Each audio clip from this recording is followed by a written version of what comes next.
तक मैं बॉम्बे आ गया था। बॉम्बे आने के बाद जब मैं वापस गया तो पापा की तबीयत बहुत ख़राब हो गई और एक शादी थी और पापा जी को जिसे कहते हैं कि तबीयत ख़राब होने के बाद एक होता नहीं है कि मतलब कि रम की मालिश कर दे, है ना।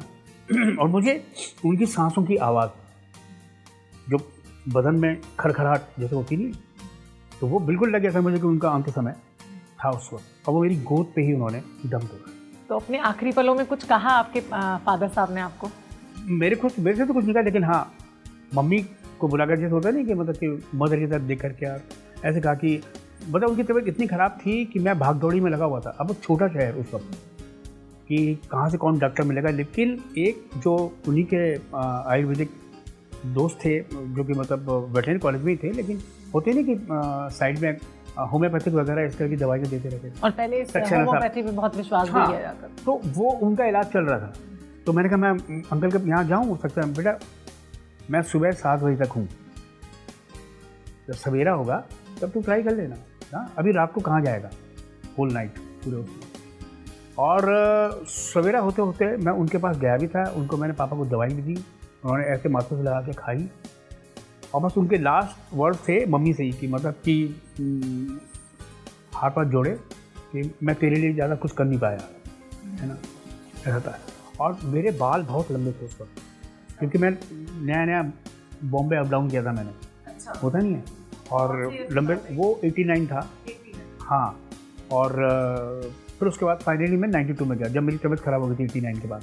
फिर आप वापस आ गए बॉम्बे से? हाँ वापस आ गया था बॉम्बे से मैं। फिर जब मैं 92 में गया, वो भी किस्सा बताता हूँ, तो पापा ने देखा, बोले तेरे बाल बड़े अच्छे लगे, बहुत सुंदर लग रहे हैं। अच्छा, लंबे बाल? हाँ। नहीं। और फिर बोले कि लेकिन मतलब तू वहाँ चला गया, तू हीरो बन गया है ना, ऐसे करके। और लेकिन ऐसे कहता उन्होंने, लेकिन उनका लेकिन कहने का मतलब था कि क्योंकि उसी समय उनकी डेथ हो गई और मुझे सारे बाल निकालने पड़े, है ना। तो बस ये एक याद, मतलब वो खुश थे आपके ही? हाँ खुश नहीं, मतलब उनको ये बम्बई जाने कुछ नहीं देखा उन्होंने ना, उनको ये था कि तेरी अभी ये शुरुआत है। और फिर जैसा होता ही था कि मतलब कि आप इस लाइन में जा रहा है तू, लेकिन वो बिल्कुल अधूरा सा छोड़ के उन्होंने कुछ भी नहीं देखा। उन्होंने मेरे को मेरे पाँव पे खड़े होते हुए नहीं देखा एक्चुअली ना। वो एक दुख था उनको, वो एक तकलीफ थी, लेकिन उनका ये था कि अब तेरे को ख्याल रखना है इन सबका। वो एक थोड़ी सी बातचीत की और मैं देख रहा हूँ कि उनकी आंखें पलट रही हैं मेरी गोद में। मैं कह रहा हूँ पापा। अब मुझको ऐसा लगा उस वक्त कि शायद जैसे ना यमराज यहीं कहीं है, और मैं ऐसे देख रहा हूँ कि शायद कुछ मेरे को नज़र आएगा, ऐसा एहसास होगा कुछ भी। और बस उन्होंने ऐसे हाथ जोड़े और घड़ी में देखता होगा 7:05। उन्होंने 7 बजे का टाइम दिया था सुबह मॉर्निंग में। मैं 7 बजे तक? उन्होंने कहा 7 बजे तक तो हूँ मैं। और मुझे लगता है वो कहीं ना कहीं इंट्यूशन भी इंसान को हो जाती है खुद से।